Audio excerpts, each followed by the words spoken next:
अब इंपॉर्टेंट समिति आती है तेंदुलकर समिति, बहुत इंपॉर्टेंट समिति है इससे संबंधित, तेंदुलकर समिति। तेंदुलकर समिति ये इन्होंने अपनी रिपोर्ट 2009 में दी थी। वैसे गठन तो 2004 में इसका गठन हुआ था, 4-5 में, लेकिन इन्होंने 5 में गठन हुआ था और रिपोर्ट दी थी इन्होंने 2009 में। तो इसके लिए ये तेंदुलकर समिति जानी जाती है, इंपॉर्टेंट समिति है, इसको आप लोग ध्यान देंगे। नेक्स्ट हेडिंग लिखेंगे तेंदुलकर समिति। अब इसके अध्यक्ष कौन थे? तो इनका नाम था सुरेश तेंदुलकर, अध्यक्ष थे सुरेश तेंदुलकर, सुरेश तेंदुलकर इसके अध्यक्ष थे। ठीक है, अब बात आती है कि इन्होंने आधार किसे माना? तो इन्होंने प्रति व्यक्ति मासिक उपभोग व्यय को आधार माना। आधार किसे माना? प्रति व्यक्ति मासिक उपभोग व्यय, मासिक उपभोग व्यय को इन्होंने आधार माना। प्रति व्यक्ति मासिक उपभोग व्यय को इन्होंने इसका आधार मान लिया। ठीक है, अब इसमें इन्होंने ग्रामीण और शहरी बेरोजगारी को 2 भागों में बांटा। प्रति व्यक्ति मासिक उपभोग व्यय, उपभोग व्यय, इसको भी इन्होंने एक तो ग्रामीण क्षेत्रों के लिए अलग महीने की इनकम का आधार दिया और शहरी क्षेत्रों के लिए अलग दिया। ग्रामीण क्षेत्रों में इन्होंने कहा कि भाई अगर किसी के पास 816 रुपए प्रति महीने का कोई कमाता है तो उसे गरीब नहीं माना जाएगा। जबकि शहरी क्षेत्रों में इन्होंने क्या कहा कि शहरी क्षेत्रों में अगर इन्होंने कहा कोई व्यक्ति 1000 रुपए प्रति महीने कमा रहा है तो उसे फिर गरीब नहीं माना जाएगा। ये इनका आधार था। ठीक है, प्रति व्यक्ति मासिक उपभोग व्यय ग्रामीण क्षेत्रों में 816 रुपए, शहरी क्षेत्रों में 1000 रुपए इन्होंने रखा। एमपीसीई कहते हैं इसे, एमपीसीई। ठीक है, मंथली पर कैपिटा एक्सपेंडिचर इसे कहा जाता है। एमपीईसी को इन्होंने आधार माना। इससे पहले वाई के अलग समिति में हमने देखा था आधार इनका क्या था? कैलोरी। जबकि लकड़वाला समिति ने क्या बनाया, किसे आधार माना था? सीपीआई को, कंज्यूमर प्राइस इंडेक्स को आधार माना। जबकि तेंदुलकर समिति ने एमपीसीई को इसका आधार माना। गरीबी का आधार किसे माना? तो एमपीसीई को माना। प्रति व्यक्ति मासिक उपभोग व्यय कहते हैं। उन्होंने कहा कि भाई अगर कोई 816 रुपए कमा रहा है महीने का तो उसे गरीब नहीं माना जाएगा, और कोई 1000 रुपए शहरी क्षेत्रों में कमा रहा है तो उसे गरीब नहीं माना जाएगा। तो ये था इनका। और एनएसएसओ ने इनकी रिपोर्ट को, इनकी जो सिफारिश थी उसे स्वीकार किया और उसके आधार पर 2011-12 में गरीबी का मापन किया। ठीक है, एनएसएसओ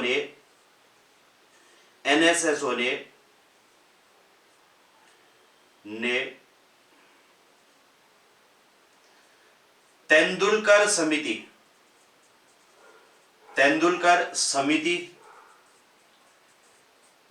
की सिफारिश के आधार पर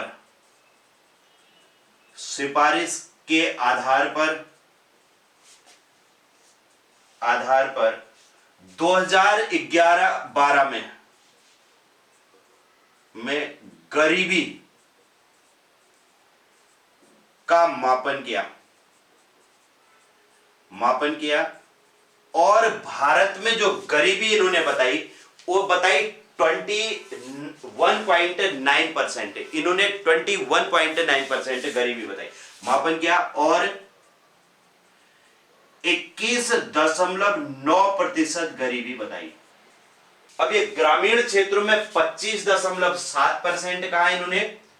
ग्रामीण क्षेत्रों में कितना? 25.7% गरीबी है कहा। ठीक है, जबकि शहरी क्षेत्रों में इन्होंने कहा 13.7% है ये, और कुल गरीबी इन्होंने 21.9% बताई। ग्रामीण क्षेत्रों में 25.7 और शहरी क्षेत्रों में 13.7% गरीबी इन्होंने बताई थी। ठीक है, तो इतनी समितियां आप लोग बिल्कुल अच्छे से क्लियर कर लें।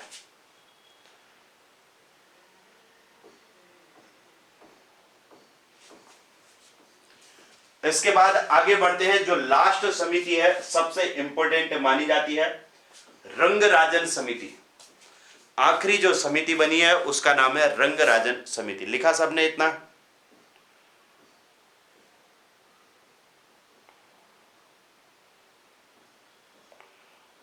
अब आप लोग लिखेंगे रंगराजन समिति। ठीक है, इस पर थोड़ा सा ध्यान देना। इसको जितना रिवीजन करोगे चीजें तभी याद होंगी।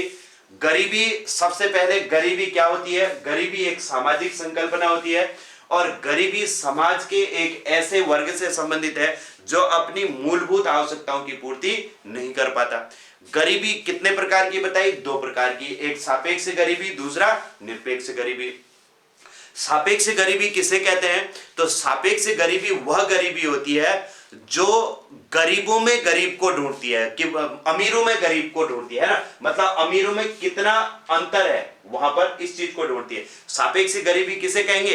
कि जो आय की विषमताओं का मापन करती है उसे सापेक्ष गरीबी कहा जाता है। सापेक्ष गरीबी का मापन कितने प्रकार से होता है? तो दो प्रकार से होता है। कौन कौन से दो प्रकार है? नंबर 1 है गिन्नी गुणांक विधि है और दूसरी लॉरेंज वक्र विधि। ठीक है, अब उसके बाद बात आई निरपेक्ष गरीबी की। निरपेक्ष गरीबी किसे कहेंगे? निरपेक्ष गरीबी कैसी संकल्पना है? तो एक व्यक्तिपरक संकल्पना है। उसमें यह देखा जाता है कि देश में कितने परसेंट लोग गरीब हैं। ठीक है, अब निरपेक्ष गरीबी के मापन के लिए कौन कौन सी समितियां बनी? सबसे पहले रथ दांडेकर। कब बनी? 1971 में। इन्होंने गरीबी का आधार क्या रखा? कैलोरी, और 2250 कैलोरी प्रति व्यक्ति प्रतिदिन इन्होंने आधार बना दिया। दूसरी समिति कौन सी बनी? वाई के अलग समिति 1979 में, और इन्होंने आधार किसे माना? कैलोरी को। इन्होंने ग्रामीण क्षेत्रों के लिए 2400 और शहरी क्षेत्रों के लिए 2100 कैलोरी को आधार बना दिया। तीसरी समिति देखो लकड़वाला समिति 1993, इन्होंने सीपीआई को आधार माना। फिर आई तेंदुलकर समिति 2009, इन्होंने एमपीसीई को आधार माना। ठीक है, और ग्रामीण क्षेत्रों में कितना? 816 रुपए, शहरी क्षेत्रों में 1000 रुपए इन्होंने प्रति व्यक्ति मासिक उपभोग व्यय को आधार बना दिया। इसके आधार पर जब गरीबी का मापन किया गया तो 2011-12 में कितने परसेंट गरीबी आई? 21.9%। ये आपने ध्यान रखना है कि कितने परसेंट गरीबी भारत में एनएसएसओ के द्वारा मापी गई 2011-12 में 21.9%। शहरी क्षेत्रों और ग्रामीण क्षेत्रों में अलग अलग है, ग्रामीण में 25 और शहरी में 13। ठीक है, ये डेटा याद रखना है। अब जो सबसे इंपॉर्टेंट होती है रंगराजन समिति, क्योंकि यही गरीबी का मुख्य जो आधार है वो कौन सी समिति है? रंगराजन समिति। ये दो समितियां तो आप बिल्कुल अच्छे से पढ़ लो, एक तेंदुलकर समिति और दूसरी रंगराजन समिति। तो अगली हेडिंग लिखेंगे रंगराजन समिति। नेक्स्ट लिखेंगे रंगराजन समिति। इसका गठन तो 2011-12 में हुआ था, रिपोर्ट इन्होंने 2014 में दी थी। रंगराजन समिति की रिपोर्ट कब आई? तो 2014 में। ठीक है, और इन्होंने गरीबी का आधार क्या माना? आधार देखो, आधार MPEC, MPC, monthly per capita expenditure. ठीक है, तो अभी जो हमने लिखा कि प्रति व्यक्ति मासिक उपभोग व्यय। ठीक है, इसे क्या कहेंगे? प्रति व्यक्ति मासिक उपभोग व्यय को इन्होंने आधार माना। प्रति व्यक्ति मासिक उपभोग व्यय, मासिक उपभोग व्यय को इन्होंने आधार माना। ठीक है, तो ये इंपॉर्टेंट है, इसको आप लोग ध्यान रखेंगे। अब इन्होंने जब गरीबी का मापन किया तो कितने परसेंट गरीबी बताई, इसको ध्यान रखेंगे। और इन्होंने एमपीईसी, एमपीसीई में ग्रामीण, सेम वैसे ही ग्रामीण क्षेत्रों के लिए अलग आधार बनाया और शहरी क्षेत्रों के लिए अलग आधार। इन दोनों को याद रखेंगे। अब हमने देखा था 816 और 1000 रुपये पढ़ा था हमने। तेंदुलकर ने कितना माना था? 816 रुपये और 1000। ग्रामीण क्षेत्रों में कितना माना था? 816 रुपये। जबकि शहरी क्षेत्रों में कितना माना था इन्होंने? 1000 रुपये को आधार माना था। ठीक है, अब यहां पर जो तेंदुलकर समिति है, इन्होंने थोड़ा सा आधार को और अच्छा कर दिया।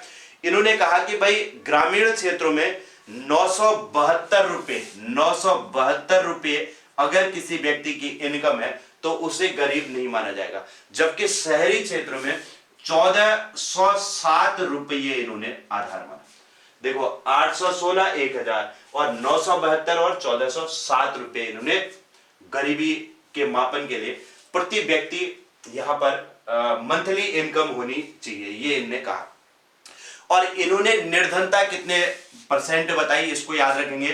रंगराजन समिति के आधार पर, समिति के आधार पर भारत में 29.5%। अब इस डेटा को याद रखेंगे, 29.5% गरीबी बताई गई, गरीबी बताई गई।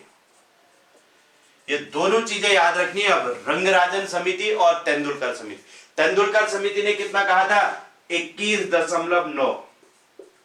इन्होंने कितनी गरीबी बताई थी, 21.9%, जबकि इन्होंने कितना कहा, 29.5%।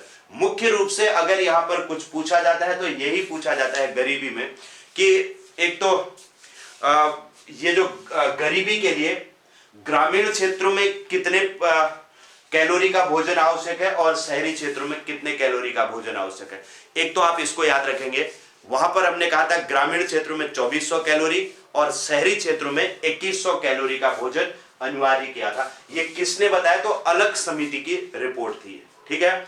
अब दूसरी बात आती है कि तेंदुलकर समिति ने गरीबी का आधार क्या माना, तो एमपीसी माना, एमपीसी। और इन्होंने ग्रामीण क्षेत्रों में कितने रुपए पर मंथ की इनकम बताया, तो 816 रुपए, शहरी क्षेत्रों में 1000 रुपए। और इन्होंने कितने परसेंट गरीबी बताई, 21.9।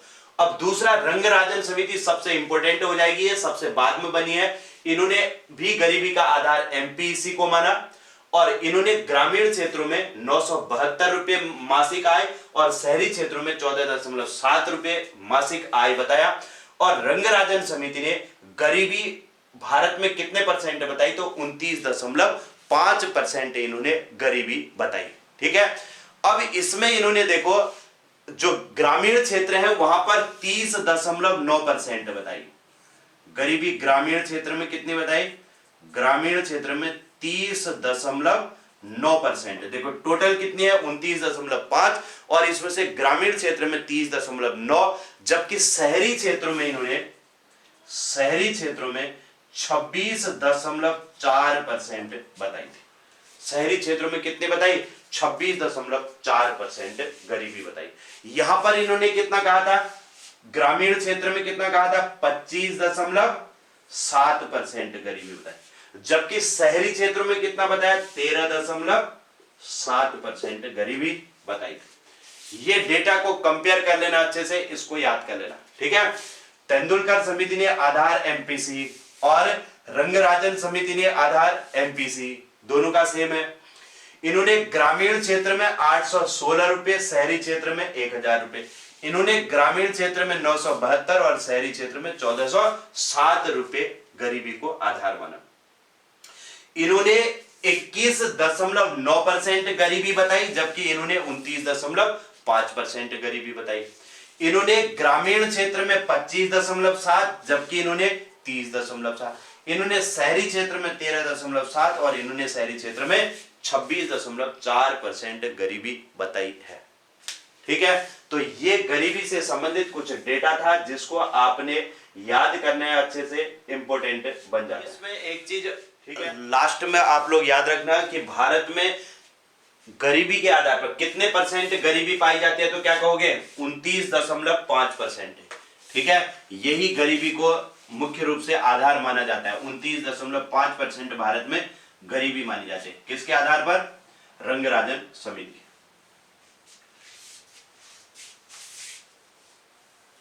अगर तेंदुलकर समिति पूछेगा तो फिर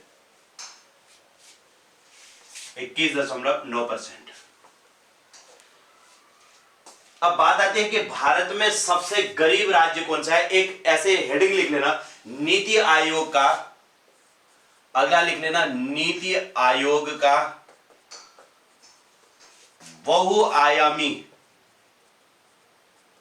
बहुआयामी गरीबी सूचकांक कह लो, या फिर गरीबी सूचकांक, ये 2021 का है, गरीबी सूचकांक 2021। इसको आप लोग लिख लेना कि नीति आयोग का बहुआयामी गरीबी सूचकांक 2021। इसके बाद जो है नीति आयोग ने अपना एक सूचकांक बनाया है, इंडेक्स बनाया, बहुआयामी गरीबी सूचकांक कहते हैं। इसमें 3 आयाम, नीति आयोग ने 3 आयाम बनाए गए और 12 सूचकांक बनाए गए। इनके आधार पर इन्होंने गरीबी का मापन किया। ये 3 आयाम कौन कौन से हैं? इसमें केवल भोजन को आधार नहीं बनाया गया और न ही महीने की इनकम को बनाया गया, इसमें स्वास्थ्य को भी देखा गया। 3 आयामों में नंबर 1 स्वास्थ्य को के आधार पर, अब गरीबी का मतलब अगर 1000 रुपए कमा ले रहा आदमी, उससे थोड़ी उसको गरीब नहीं माना जाएगा, है ना। इन्होंने स्वास्थ्य को आधार माना। दूसरा, शिक्षा को भी आधार माना। ये स्वास्थ्य, शिक्षा और जीवन स्तर, ये 3 की 3 चीजें इन्होंने कहा कि भाई ये चीजें देखी जानी चाहिए, तब पता चलेगा कि गरीबी है या नहीं है। जीवन स्तर, स्वास्थ्य, शिक्षा और जीवन स्तर, इन 3 चीजों को आधार माना और इनके आधार पर सर्वाधिक गरीब राज्य, इन्होंने सर्वाधिक गरीब राज्य किसे बताया? इन्होंने कहा सबसे ज्यादा गरीब राज्य है बिहार, ठीक है। और सबसे कम गरीब राज्य कौन सा है? सबसे कम गरीब राज्य है केरल।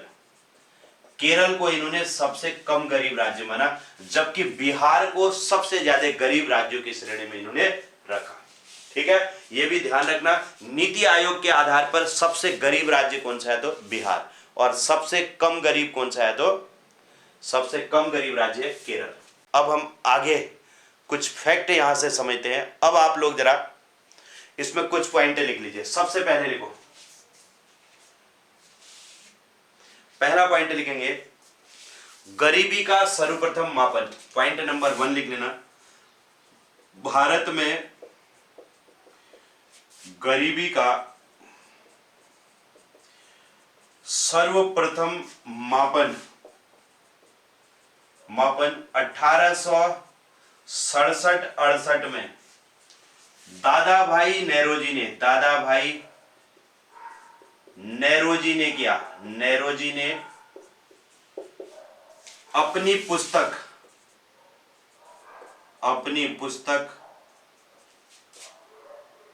पॉवर्टी एंड अनब्रिटिश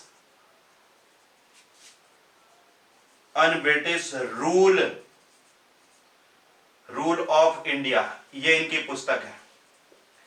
मैं किया poverty and un-British rule in India.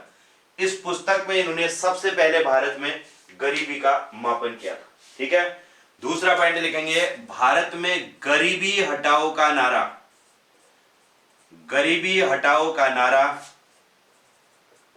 नारा किस पंचवर्षीय योजना में दिया गया? तो 5वीं पंचवर्षीय योजना में दिया गया। 5वीं पंचवर्षीय योजना में दिया गया। गरीबी हटाओ का नारा 5वीं पंचवर्षीय योजना में दिया गया, ठीक है। अब एक योजना चली थी जिसे कहते हैं स्वर्ण जयंती ग्राम स्वरोजगार योजना। गरीबी के निवारण हेतु स्वर्ण जयंती ग्राम स्वरोजगार योजना, ये कब चली? तो 1999 में चली थी। स्वर्ण जयंती ग्राम स्वरोजगार योजना 1999 में चली थी।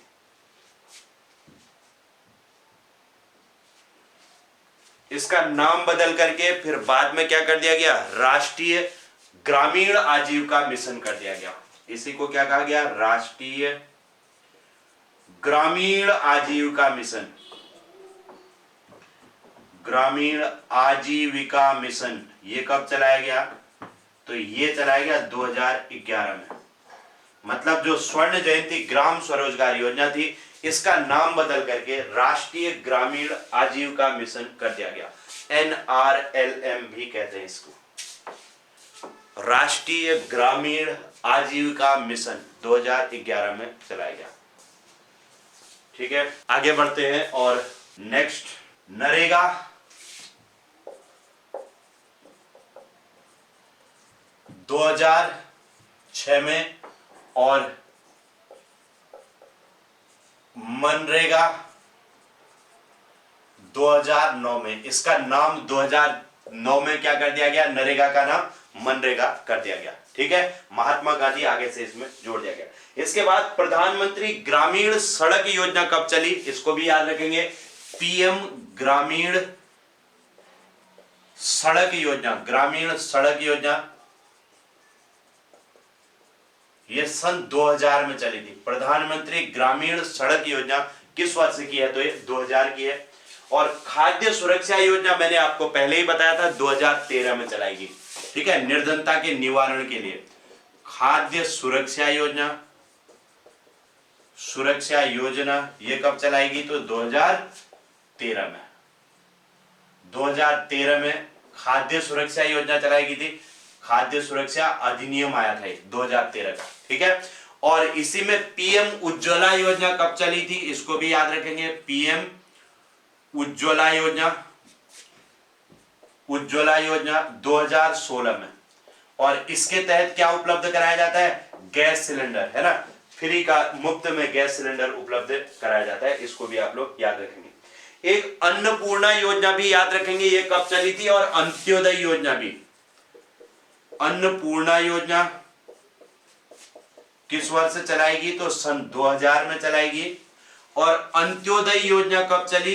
अंत्योदय योजना, ठीक है, ये गरीब में भी जो गरीब वर्ग के लोग हैं उनको भोजन उपलब्ध कराने के लिए, राशन उपलब्ध कराने के लिए अंत्योदय योजना चलाएगी। ठीक, तो इसको भी आप लोग यहां पर याद रख लेंगे, इंपॉर्टेंट होते हैं। एक समन्वित ग्रामीण विकास कार्यक्रम भी कई बार पूछा गया है। समन्वित ग्रामीण विकास कार्यक्रम, ग्रामीण विकास कार्यक्रम ये कई बार पूछा गया है। विकास कार्यक्रम, ठीक है, ये किस वर्ष चलाया गया? ये पूछा जाता है। तो 1980 में। समन्वित ग्रामीण विकास कार्यक्रम कब चलाया गया? सन 1980 में। ये कार्यक्रम भी इंपॉर्टेंट है। ठीक, अटल खाद्यान्न योजना किस वर्ष चलाएगी? तो ये 2011 में ये योजना भी चलाएगी थी। अटल खाद्यान्न योजना 2011। अटल खाद्यान्न योजना किस वर्ष चली? 2011। अब ये कुछ योजनाएं हैं, ये आपको पढ़नी पड़ेंगी, याद करनी पड़ेंगी। इसके अलावा सांसद आदर्श ग्राम योजना कब चलाई? सांसद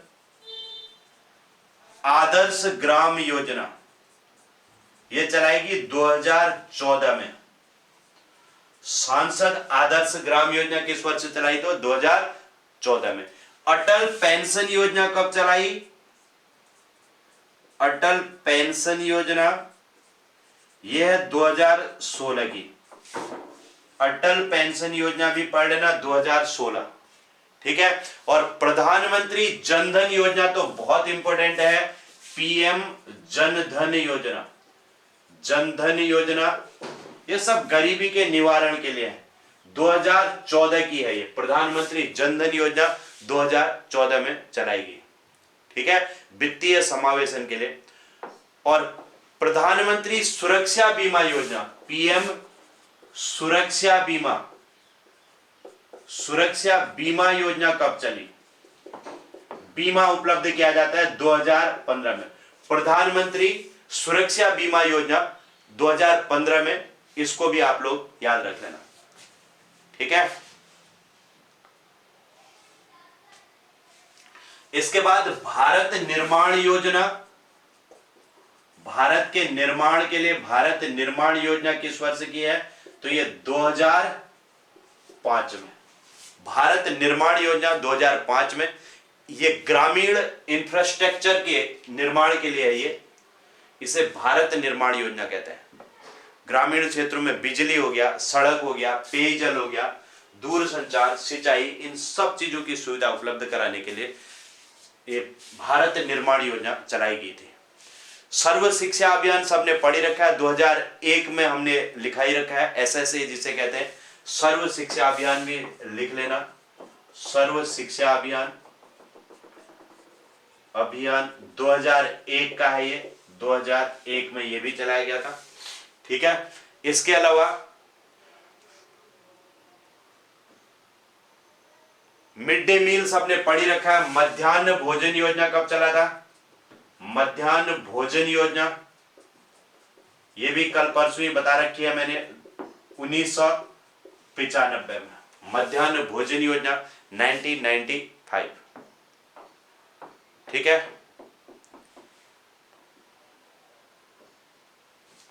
तो इन पॉइंटों को आप लोग पढ़ लेना, जो कि गरीबी के उन्मूलन के लिए कुछ योजनाएं हैं, इन पर आप लोग थोड़ा सा फोकस कर लेना। ये योजनाएं, कई सारी योजनाएं होती है, मैंने कुछ मुख्य इसमें बता दी है।